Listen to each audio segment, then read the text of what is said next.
buenos días. Bienvenidos a un nuevo programa de Conecta con nosotros. Hoy están de vacaciones algunos de nuestros compañeros del programa de radio y contamos con la presencia de Juanjo, Antonio y un servidor, Francisco. Podéis escucharnos en Facebook La Barandilla. Conecta con nosotros y en radiolabarandilla.org. Emitimos desde el Hospital de Día Lagman, sin cuya ayuda esto no sería posible. Y contamos con la inestimable colaboración de nuestro técnico Andrés.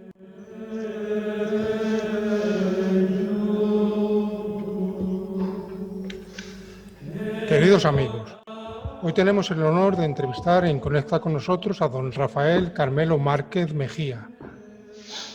El padre Rafael es sacerdote de la Orden de los Trinitarios.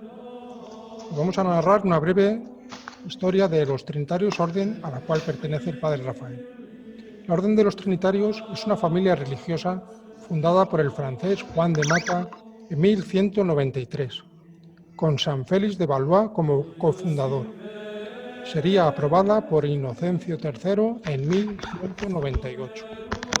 Está presente en 103 casas de 22 países. Sus virtudes son la humildad, la entrega al pobre y al cautivo, y a la Santísima Trinidad como fuente de vida cristiana.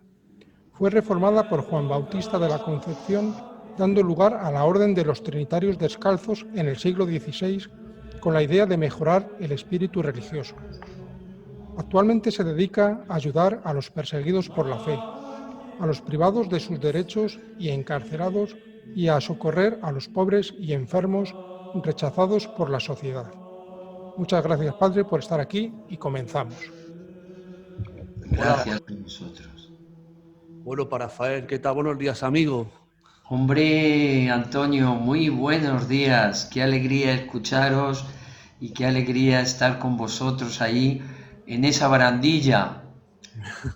En esa barandilla que me recuerda este tiempo en el que tantos y tantos hemos salido a las barandillas de nuestros balcones para contagiarnos optimismo. Así que gracias a vosotros por esa barandilla con el que nos seguís animando. La verdad es que sí, para Rafael. Vamos a empezar la entrevista por los primeros años de tu vida, de tu infancia. Sí. ¿Cómo era el monaguillo, eremita de San Marcos frente a tu casa? Hombre, pero bueno, ¿cómo has conseguido esa información? En todas partes. Sí. Pues sí, es cierto. Yo soy de Valdepeñas, de Ciudad Real, de Castilla-La Mancha, la tierra de Don Quijote, como le digo yo a los italianos, para que me sitúen la región. Y efectivamente allí nací un 16 de julio, el día de la Virgen del Carmen. Y vivía enfrente de una ermita, la ermita de San Marcos en la ciudad de Valdepeñas. Y entonces yo allí era monaguillo, digamos que era un trasto, monaguillo pillo, como dicen, ¿no? Y bueno, pues allí iban los trinitarios a decir la misa. Mi abuela era la que tenía la llave de la ermita. Entonces yo de vez en cuando le cogía la llave y me iba allí a la ermita, medio a jugar,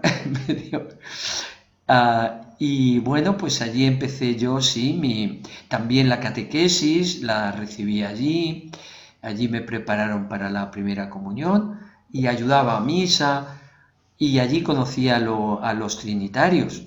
Antonio, no sé si era eso lo que me preguntabas ya. No se contesta perfectamente para Rafael. Sí. Bueno, hacer una pregunta a Francisco. Bueno, padre, y el 19 de septiembre de 1976 tomas el hábito trinitario. ¿Qué recuerdos tienes de ello?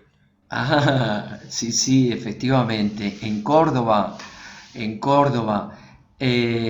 la Plaza del Corazón de María, en el centro de Córdoba, por si algunos sois de Córdoba, porque allí están las reliquias, los restos de San Juan Bautista de la Concepción, y es nuestra casa un poco central de España Sur.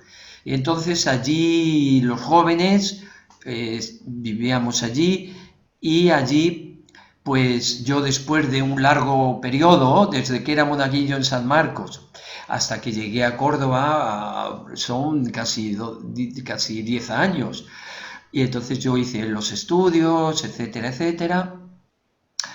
Y con 18 años, después de terminar el COU, pues quería ser trinitario definitivamente. Y entonces me lancé a tomar el hábito trinitario, con el cual se comenzaba el periodo un poco de prueba para conocer yo a la orden trinitaria y para que la orden trinitaria me conociera a mí. Y con ese rito precioso de la toma de hábito, que es muy emocionante, ¿no? Porque así de verte acostumbrado a estar así, vestir de trapillo, a vestir con el hábito trinitario, que es precioso, por cierto, ¿no? Que es blanco y tiene en el centro una cruz trinitaria. Entre paréntesis, yo me enrollo mucho. Si veis que queréis preguntar algo de lo que yo voy diciendo, me podéis interrumpir, ¿eh? Bueno, vamos a ver. Eso, entonces el hábito trinitario, que tiene una tradición antiquísima del siglo XII, y como nació en el tiempo de las cruzadas, pues los trinitarios llevábamos también una cruz en el pecho como los cruzados, pero una cruz de colores diferentes. La cruz de ellos era roja, la de los trinitarios era roja y azul. Y esa cruz se ha mantenido en el hábito trinitario. Entonces, recibir el hábito trinitario es algo muy bonito, porque recibes un vestido de una tradición de 8 siglos en tu familia religiosa, ¿no? ¿Verdad? Antonio lo conoce bien. Con capucha y todo. Sí, sí.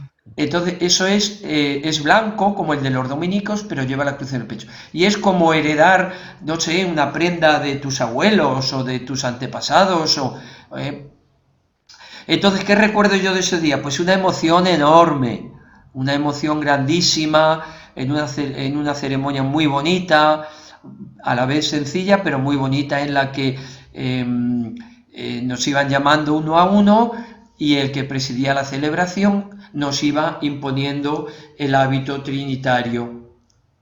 Estaban mis padres, estaba mi familia, y fue un momento muy, muy emocionante, porque fue como empezar a pertenecer a una familia religiosa, y te admitían de alguna forma pues vistiéndote con ese hábito. Muy bien. Sí, sí, padre. Bueno, una anécdota. En 1978, 2 años después, cuando llega a Roma, es testigo ocular en la plaza de San Pedro del Habemus Papam de Juan Pablo II. Ah, Eso tendrá un recuerdo especial, ¿no? claro, eso es, para mí es un recuerdo imborrable en mi vida.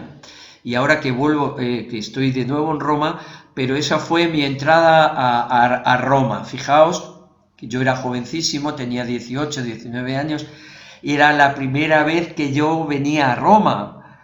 Y llegar a Roma y encontrarte con un cónclave después de 2 días de viaje, porque no es como ahora que en 2 horas en avión estás aquí, 2 días casi de tren, y llegar a Roma y encontrarte no solo con esta maravillosa ciudad, sino con este evento maravilloso. Plaza de San Pedro llena, claro. Claro, claro, que había comenzado el cónclave. Cuando yo llegué empezaba el cónclave. Entonces, sabéis que en los cónclaves, cada día, 2 veces al día, hacen una fumata bianca, ¿no? Echan humo por la Capilla Sistina, donde están confinados, por decir al modo, los cardenales, y para comunicar al pueblo de Dios si hay papa o todavía no lo hay, entonces echan un humo por una chimenea de la Capilla Sistina que se ve desde la plaza de San Pedro. Y a esas horas, efectivamente, la plaza de San Pedro se llena. Y ese humo, ¿cómo lo hacen? Pues es la quema de las papeletas con las que los cardenales han votado al Papa. Entonces, si no hay Papa todavía, pues el humo es negro. ¿Y cómo consiguen que el humo sea negro? Pues le añaden a las papeletas paja mojada, y la paja mojada echa un humo negro. Entonces, toda la gente, porque el cónclave, la Capilla Sixtina, donde están los cardenales, no están conectados con el exterior, están encerrados, ciertamente. Entonces, el único modo de comunicación es esa chimenea y ese humo. Pues yo asistí a 3 o 4 fumatas, o 5, no recuerdo, y todas eran negras. Entonces, era una al final de la mañana, a las 12:30, y otra por la tarde, a las 7. Entonces recuerdo que íbamos corriendo a la Plaza de San Pedro, porque está bastante cerca de donde yo vivo, y bueno, pues con el corazón, a ver si hay papa, a ver si no hay papa, a ver cómo es el humo, a ver cómo no es... Y durante 4 o 5 fumatas el humo era negro. Pero al tercer día por la tarde, a las 7 de la tarde, estábamos en la Plaza de San Pedro, había bastante gente, cuando de pronto vemos el humo blanco. El humo blanco se conseguía con la paja, pero sin mojar. Y con grandísima alegría, pues claro, a ver quién será, porque no sabíamos de los muchos cardenales que había allí. Yo llevaba siempre una lista de cardenales con su fotografía para que cuando saliera localizarlo. Pero hasta 1 hora y media después de la elección, así, el Papa no sale al balcón de la plaza de San Pedro. Y en esos momentos todo, claro, se anuncia por los medios de comunicación, y entonces es cuando la plaza de San Pedro se pone a rebosar. No cabe allí ni un solo alfiler. Y durante esa 1 hora y media que han elegido al Papa, ¿qué ocurre? Pues que al Papa lo revisten con sus ornamentos de blancos al lado de la Capilla Sixtina, que hay un lugar donde los visten. Esa sala donde los revisten de blanco se llama la Sala de las Lágrimas, porque es cuando el elegido Papa se queda solo para revestirse y toma conciencia de que lo han elegido Papa. Entonces siempre lloran. El cardenal elegido Papa llora, y por eso se llama la Sala de las Lágrimas. Una vez que se ha revestido de Papa, sale de nuevo a la Capilla Sixtina, saluda de nuevo a todos los cardenales, y con ellos en procesión se dirige a la balconada de San Pedro. No sé si tenéis presente, ¿no? La fachada de San Pedro, donde entonces empiezan a salir todos los cardenales a toda la balconada, y hasta que de nuevo, antes de salir el Papa, uno de los cardenales anuncia, ¿no?, el famoso Habemus Papam, ¿no?, con gran gozo anuncio a la Iglesia y a la humanidad que Habemus Papam.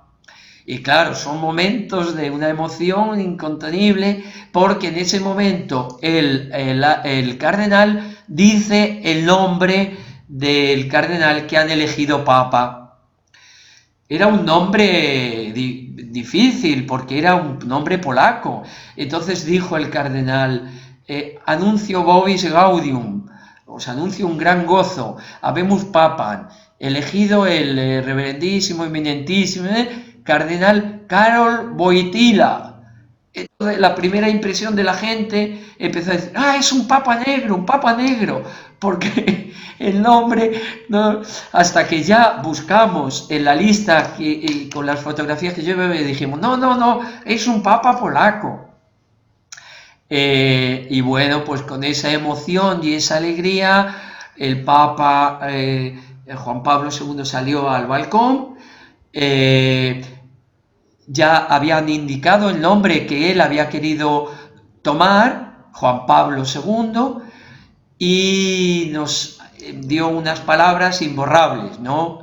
A mí quedaron grabadísimas, imborrables, que fue, no tengáis miedo, abrid las puertas a Cristo, abrid vuestra vida a Cristo, non abbiate paura, no tengáis miedo. En fin, os podría seguir contando, pero en fin, lo que... Es interesantísimo, sí. Bueno, padre, vamos a cambiar un poquito de tema. Sí. Vamos a seguir con usted. Sí. Entonces sabemos que estudió criminología. ¿Qué impulsó a estudiar criminología? Bueno, pues mira, los trinitarios, como habéis dicho en la introducción, muy completa, por cierto, ¿no? Pues nos dedicamos a la redención de los cautivos y de los que son hechos prisioneros a causa de su fe. Hubo un tiempo en el que había un gran desconocimiento de estos perseguidos. Entonces los trinitarios, ¿qué hicimos? Empezamos a dedicar a los esclavos, a los cautivos, a los que estaban un poco en las prisiones. Empezamos a trabajar en las cárceles. De hecho, yo fui capellán en Herrera de la Mancha, una cárcel de máxima seguridad donde estaban los etarras y además los terroristas y gente peligrosa, ¿no? Vamos a hacer la pregunta Sí, después para pero Rafael. Ah, entonces no os adelanto, no os adelanto. Solo Porque es los estudios de eso. criminología Estuve en Córdoba, me destinaron a Córdoba y en Córdoba estaba la Facultad de Derecho.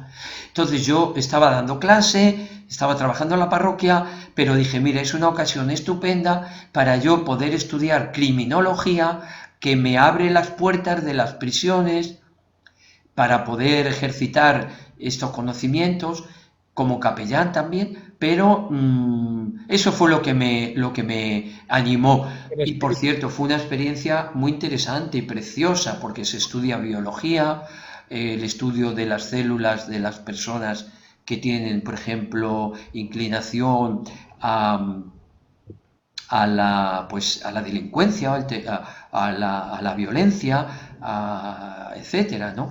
O también fue muy interesante conocer el Código de Derecho Penal, en fin, fue una experiencia muy bonita y sobre todo con los compañeros con los que estudié, pues quedé muy contento. Muy bien. Bueno, Parde, y llegamos a un momento clave en tu vida, porque el 3 de noviembre de 1985 toleran sacerdote. No sé qué. Sí, Efectivamente, ya han hecho más de 30 años, sí, sí. cuando desde ese momento tan bonito en el que, bueno, pues después de haber estudiado en Roma, yo vuelvo a España, me destinan a la formación con los jóvenes y como ya tenía la carrera terminada y ya aquí en Roma había hecho los votos perpetuos, me había comprometido totalmente y para toda mi vida a ser trinitario, pues llegaba el momento de ordenarme sacerdote. Porque los trinitarios, además de ser religiosos, además de hacer los votos, somos también sacerdotes. De hecho, nuestro padre fundador, San Juan de Mata, fue en su primera misa cuando descubrió el carisma, lo que Dios le pedía que hiciera por los demás, que era precisamente la liberación de los cautivos cristianos. Entonces, con mucha ilusión, pues me preparé de una manera inmediata a esa celebración, que fue en Valdepeñas, en mi pueblo natal, en el convento de los trinitarios. Mis padres, que vivían entonces, se hicieron de padrinos de mi ordenación. Mis padres mismos fueron los que me pusieron la casulla sacerdotal y me ordenó sacerdote el obispo de Ciudad Real, porque los obispos son los que ordenan sacerdotes, los que transmiten el ministerio sacerdotal, y fue don Rafael Torija, de la Fuente, que fue muchos años obispo de Ciudad Real, un gran obispo que nos quería muchísimo a los trinitarios. Y allí mismo, la semana siguiente, celebré mi primera misa, ¿no? Pero claro, fue una fiesta enorme, se congregaron más de 50 sacerdotes, compañeros de todos los lugares, amigos, sacerdotes, y la iglesia del convento de los trinitarios estaba a rebosar con toda mi familia, con todos mis amigos, con todos los que se trasladaron para acompañarme en esa celebración tan bonita y tan entrañable. Claro, ahí empecé a ejercitar el sacerdocio, ¿no? Sí, sí. Y bueno, ya andando el tiempo, en los años 90, eres nombrado párroco de la parroquia trinitaria San Juan Bautista La Concepción, en Madrid, Aluche, en la que yo Eso soy es. feligrés. En tu Cuéntanos parroquia, cuál fue Antonio, tu en tu labor en la parroquia. parroquia en los años 90. en Aluche, Sí, capital. eso. Bueno, pues efectivamente allí con muchísima ilusión, después de haber estado en Córdoba de sacerdote, ya ejercitando como sacerdote en Villanueva del Arzobispo, también en Andújar, bueno, pues me destinan a la parroquia de San Juan Bautista de la Concepción, que es tu parroquia, precisamente, Antonio. Es un complejo parroquial muy, muy grande en el centro de Aluche. ¿Por qué? Porque tenemos un colegio del cual Antonio es antiguo alumno, un colegio de... Buen colegio, además, muy buen Sí, colegio. Grato sí. recuerdo. Ah, qué bien que los alumnos hablen bien de su colegio, es una garantía y una alegría.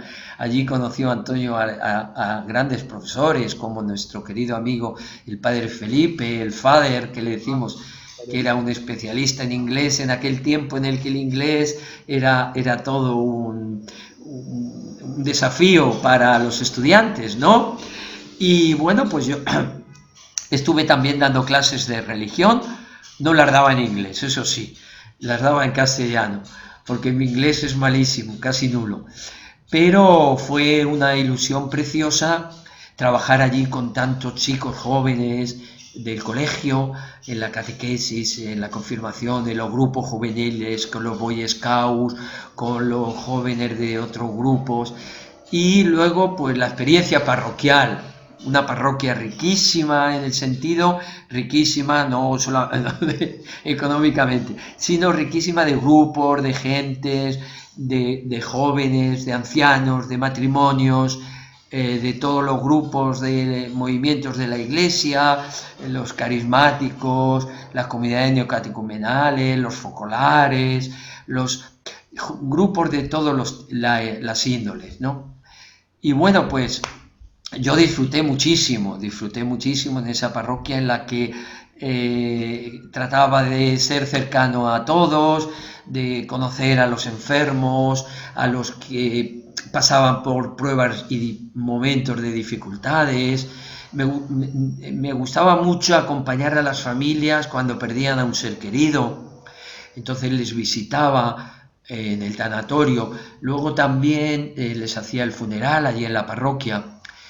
Los bautizos era otro momento preciosísimo en el que como párroco de alguna forma entraba en los matrimonios jóvenes que, bueno, pues a veces a lo mejor estaban un poco así distanciados de la iglesia y sin embargo el hecho bien de casarse o bien de tener el primer hijo era un momento estupendo en el que se acercaban a la iglesia, los conocíamos, y disfrutábamos juntos del nacimiento de ese hijo con toda la familia. Hacíamos el sacramento del bautizo muy participativo, muy cercano a la gente, ¿no? Y bueno, pues también, como digo, con las parejas jóvenes también era un momento muy bonito de compartir con ellos sus dificultades en el trabajo, sus dificultades en la fe.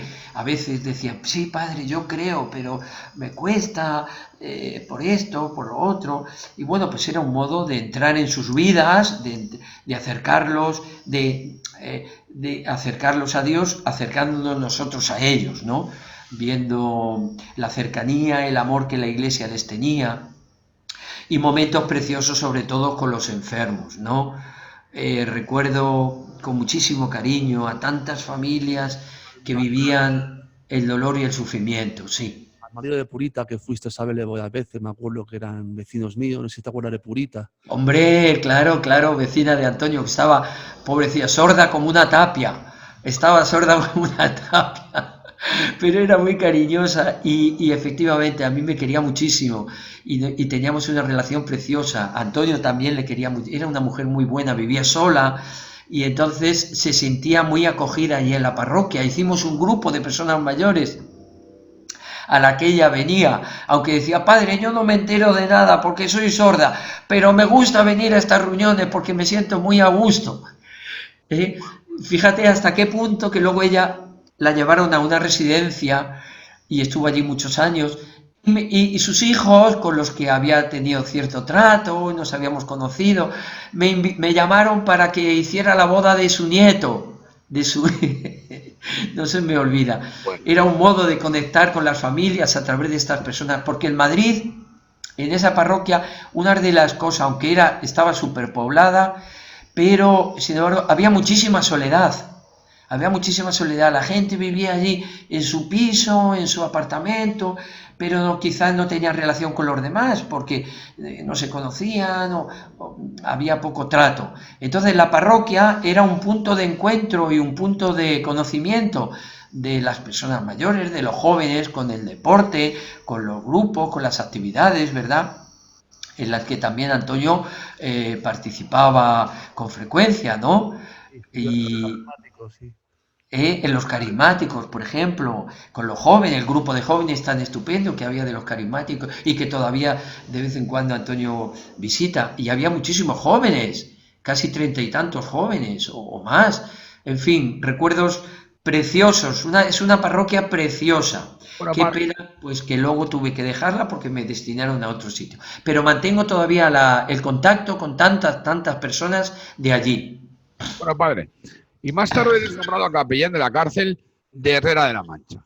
¿Qué Eso es. situación te encontraste allí? ¿Qué anécdotas con los presos más te impactaron? Sí, sí, Francisco, ¿no? Eres Francisco, ¿no? Sí, padre. Francisco. Pues sí, para mí, una de las experiencias más fuertes de mi vida como sacerdote y como cristiano, como religioso, fue entrar en ese mundo de las prisiones, entrar en ese mundo de tanto sufrimiento y tanto dolor. Cada domingo cuando yo iba a celebrar, o los días de diario, pero sobre todo los domingos cuando iba a celebrarles la misa, yo recuerdo que cuando entraba en el interior del centro penitenciario, pues se abría una reja y se cerraba otra, se abría una reja y se cerraba otra, así como 7 u 8, ¿no? Y yo tenía la impresión que entraba al sagrario, que el tabernáculo donde contiene a Jesús en la Eucaristía, ¿no? ¿Por qué? Pues porque Jesús dijo, lo mismo que él dijo, tomad y comed todos de él, porque esto es mi cuerpo, y así instituyó la Eucaristía, esos mismos labios, ese mismo Jesús fue el que dijo, estuve en la cárcel y vinisteis a verme. Por tanto, para mí, el entrar en la prisión para encontrarme pues con estos presos o con estos internos, como a ellos les gusta decir, era como entrar a encontrarme con Jesús, porque él lo había dicho, estuve en la cárcel y viniste a verme. Entonces para mí era una experiencia sagrada, de encuentro con Jesús, una experiencia impresionante, porque te encontrabas a estos internos, y a mí no, el primer encuentro con ellos, la verdad es que a mí no me importaba si era un delincuente, si era un asesino, si era un ladrón, si era...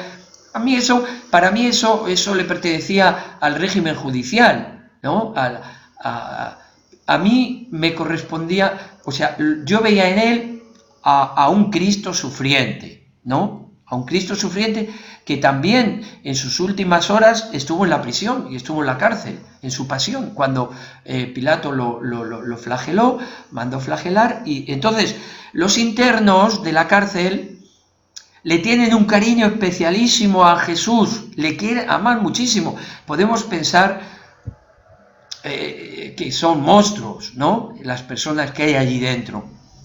Y no es verdad, son seres humanos, que están allí, sí, por unas consecuencias de su vida, por unas circunstancias de su vida, ¿no?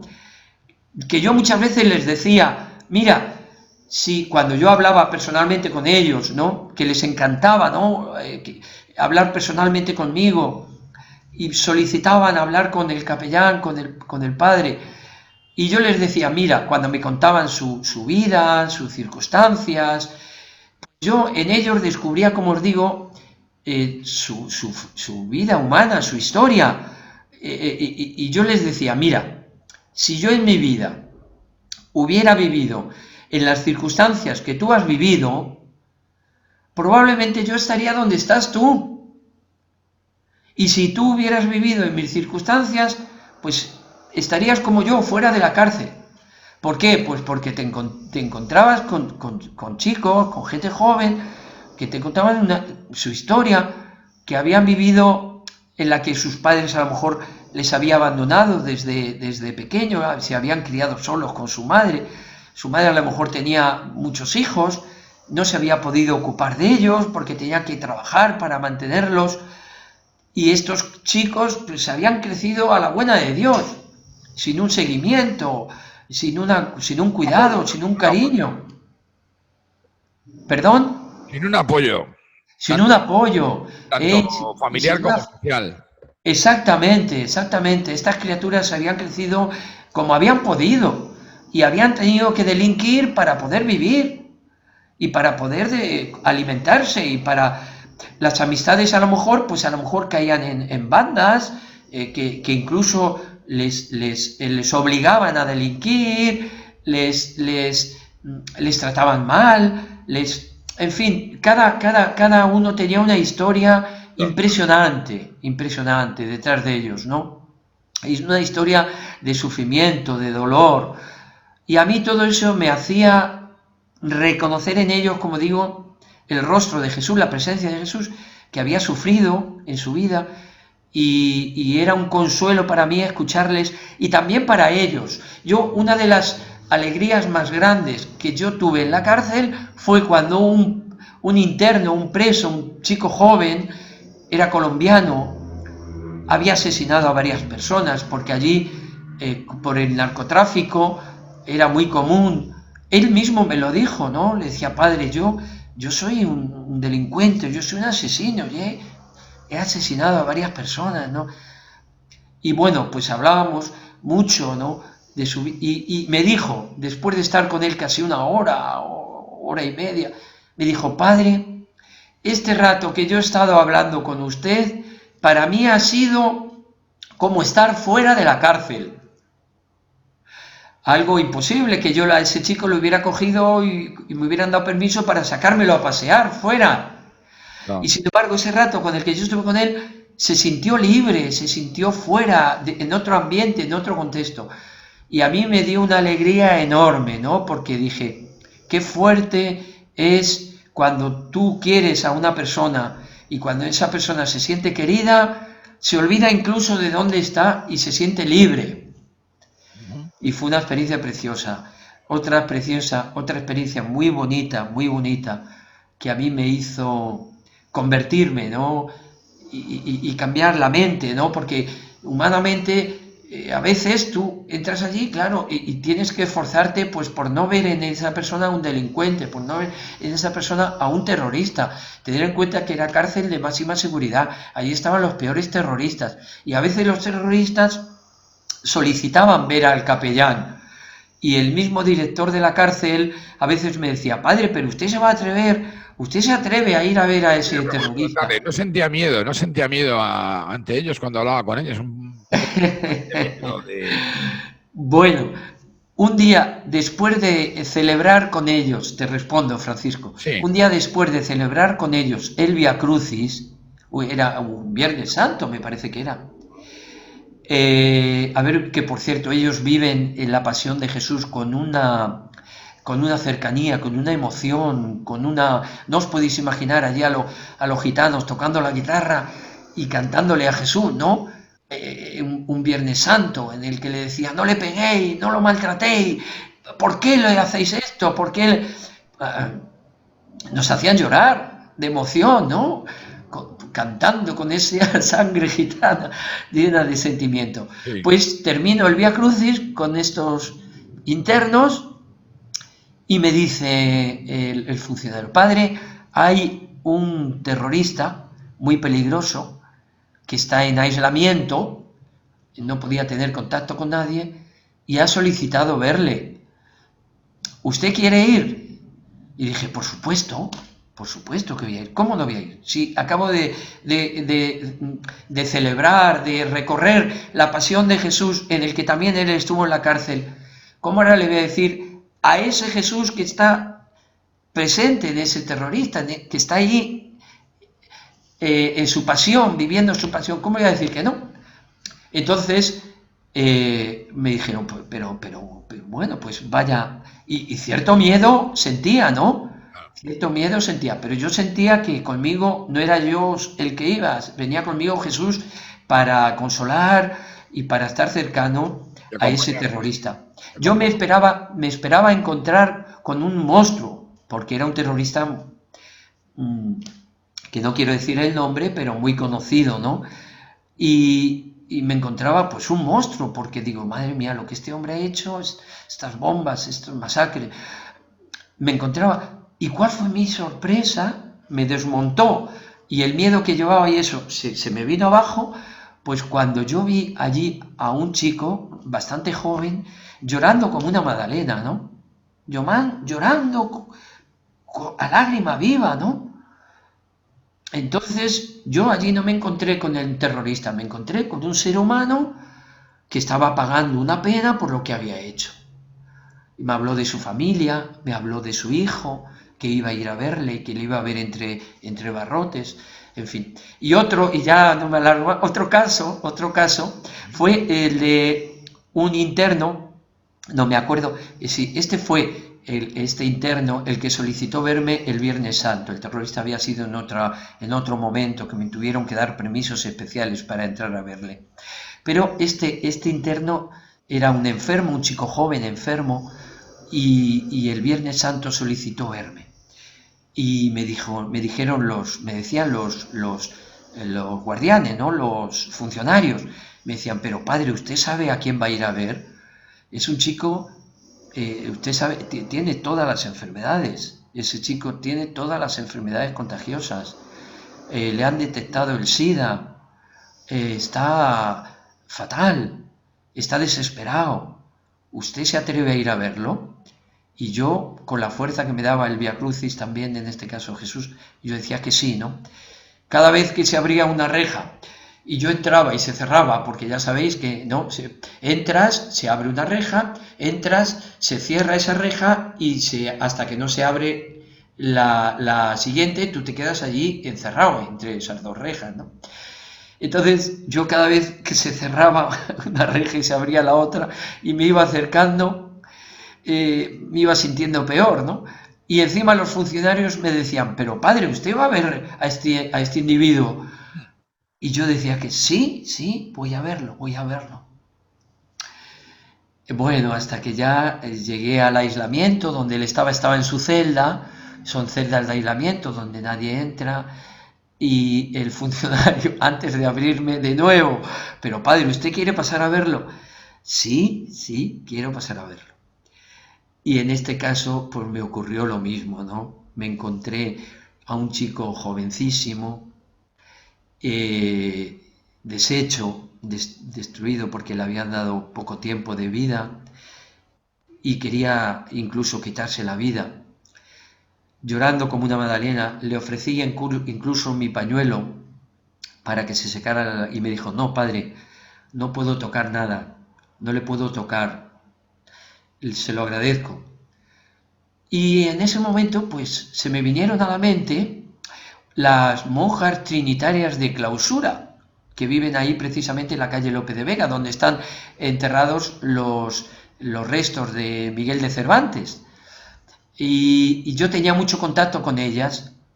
Entonces yo le dije a este chico, mira, tú sabes que hay personas que voluntariamente, sin ser condenadas, se encierran y viven como tú en una prisión por amor a los demás y para rezar y pedir por nosotros.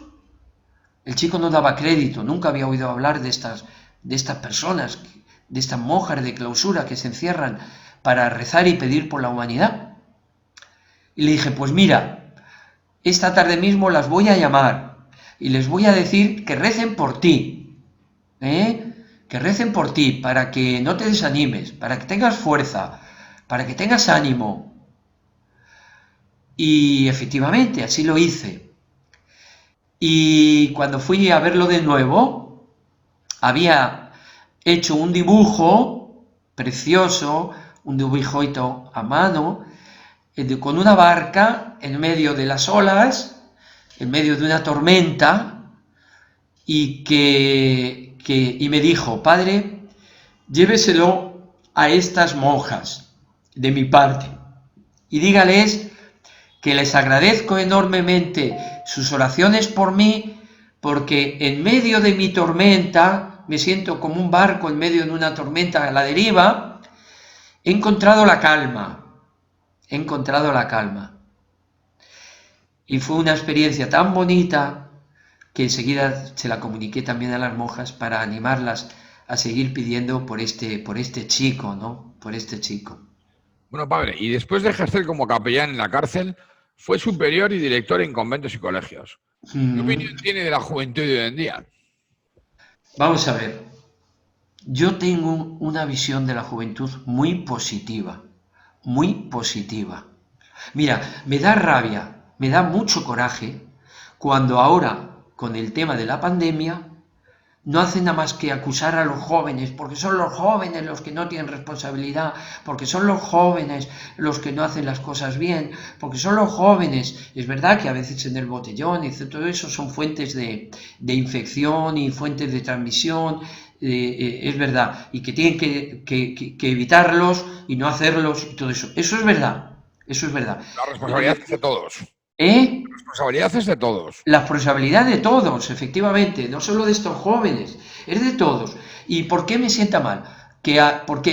Mira, me sienta mal que acusen a los jóvenes a veces de no respetar, que lo hacen, y es verdad que a veces no respeta y tal, pero les hemos educado nosotros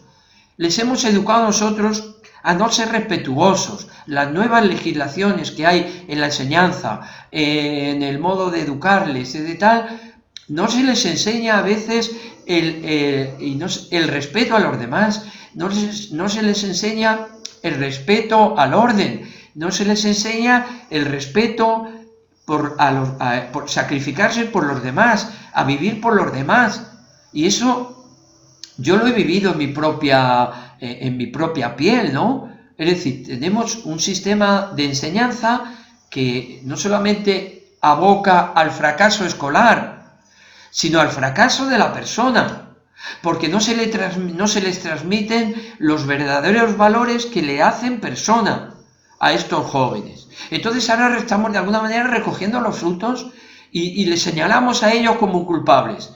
Tendríamos que señalarnos a nosotros como culpables de ese comportamiento a veces de los jóvenes, sin esto quitarles a ellos su responsabilidad. Pero me parece muy importante. Y luego es una visión que tenemos o que nos dan de los jóvenes un poco muy negativa, de decir son los culpables, y no es verdad, porque también es verdad que hay muchos jóvenes que en esta pandemia nos han dado lecciones extraordinarias. Por ejemplo, jóvenes que ponían en su bloque un cartel con su teléfono y se ponían a disposición de las personas mayores que no podían ir a la compra, que no podían salir, etcétera, y se ponían ellos a disposición para ir a la compra, para hacerles y ayudarles en lo que fuera posible. Y muchos jóvenes que ellos mismos se preguntaban, ¿no? ¿Qué puedo hacer yo por los demás? ¿Dónde puedo hacer yo de voluntario? ¿Dónde puedo ayudar a los otros? Por tanto, yo la visión que tengo es extraordinaria, positiva, y me da pena porque no les hemos educado, no les hemos formado en los auténticos valores que ellos necesitan para vivir con dignidad, para vivir con paz, para ser libres y para ayudar a los demás. Tienes toda la razón, para Rafael. Y cambiando de tercio. A ver, Antonio, pregúntame. He visto una foto tuya en el móvil que sales con el Papa Francisco. ¿Qué anécdotas tienes? Cuéntanos un poco y luego nos cuentas lo mío, que eso también fue una aventura. Cuéntanos un poco cuando te hablaste con el Papa Francisco. ¿Qué te dijo y cómo fue? Cuéntanos un poco, Rafael. Vale, comienzo por mí, Antonio, pero luego vas a seguir tú, Eso fue una aventura, eso.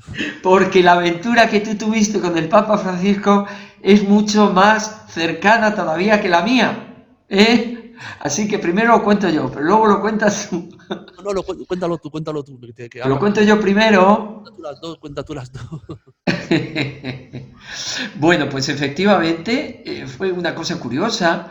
Yo fui a una de las audiencias acompañando a unos amigos y ellos les pusieron en un sitio mejor que el que yo tenía y demás. Pero yo llegué tarde a la audiencia por circunstancias y entonces, curiosamente, pues yo empecé a pasar para adelante, pasar adelante, pasar adelante. A mí nadie me ponía ninguna pega, pues yo me coloqué allí en primera fila. Y el Papa suele saludar a los que están en la primera fila. Claro, él no puede saludar a todos. Saluda a muchísimas personas. Le gustaría saludar a todos, pero no puede. Saluda primero a un grupo, luego a otro, luego a otro. Entonces, yo curiosamente estaba en un sitio donde normalmente el Papa no pasa a saludar. Pero mira por dónde ese día cogió, que a este Papa le gusta mucho romper el protocolo, y se fue y empezó a saludar a los que estábamos allí en la fila. Bueno, yo no daba crédito que el Papa venía a saludarnos.